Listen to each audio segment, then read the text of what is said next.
In the dim, frost-black world of our nightmares, we recognize evil. It differs from the shadows that visit our everyday dreams. And so Melinda Maxwell, asleep in the moonless hours before dawn, knew the thing that hovered by her bed, that slowly lowered its face toward hers.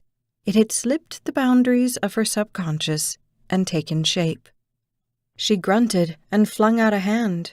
Her eyes opened and she struggled to focus, but the thing, was it a man, had disappeared, falling back into the darkness behind her bed. She shrieked and threw off her covers. Bounding from her bed, she ran for the hall, for the light coming from under her father's bedroom door. "Dad!" She hit his door with her fist and spun back to face the man, thrusting out her arms. He hadn't followed. By some miracle, he hadn't followed. With her eyes locked on the doorway to her bedroom, she took hold of the doorknob. "Dad!" she breathed. She turned the knob. "Dad, wake up!" She backed into his room, feeling along the wall to her right for the light switch. But evil isn't bound by plaster and wood. Melinda knew that. Her father had taught her. A groan escaped her lips. She hit the light switch and wheeled sharply to face the thing, striking her head on the wall behind her. God! She clutched the back of her head and stared into the now-lit room. "Dad?"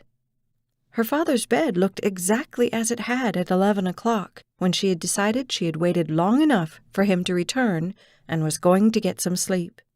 Even the box of file folders near the footboard was still there. Her eyes rose to the digital clock on his nightstand. 4 o'clock in the morning. Still trembling, Melinda shot across the hall and flicked on the bathroom switch. Light spilled into the hallway. She headed into the dining room, kitchen, and living room, turning on lights as she went. Everywhere there was a switch. Everywhere there was a lamp. Her hands made light. "He's not real," she said aloud. "It was another dream. There's no one here." She strode back down the hall and turned on her bedroom light. The only thing out of place was her pillow. It lay on the floor where she had kicked or tossed it in her race to get out. It was a stupid dream, that's all. She walked back to her father's room and sat down on his bed. 4 o'clock in the morning, and he wasn't home. "I could have used you, Dad, just now, you know." Why had he bothered to contact her? They were strangers living separate lives, she in Council Bluffs, Iowa, and he in Elk Park, Colorado. He still living in the house she had gladly left 11 years ago.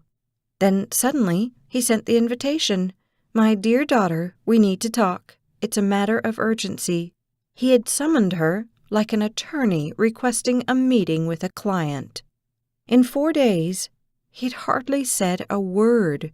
He had shown her family papers and books and souvenirs from Scotland, and twice he had seemed on the verge of saying something important, but both times he had stopped himself and said, "But later, we'll talk later." Well, she wasn't going to hang around much longer. 4 days of pizza and warm ale for dinner, and now the nightmares 3 nights in a row, each night worse than the last. Enough. She rose from the bed, noting with satisfaction that strength had returned to her muscles. It was good to be young. You could take anything. "Of course you're not here, Dad," she said, glancing about the room. "You weren't then, and you aren't now." She really did have to stop talking to herself. What was the point? An attaché case monogrammed H.M., Henry Maxwell, sat on one end of the small table her father used as a desk.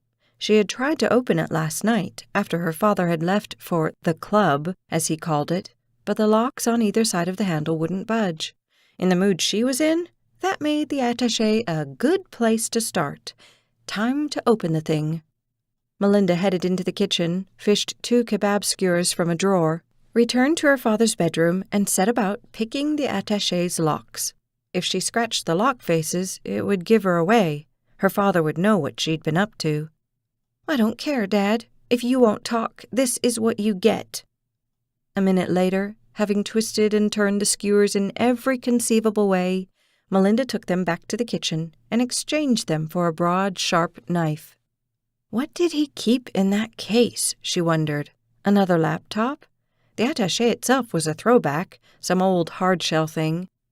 Laptop or not, there was something in there he didn't want her to see.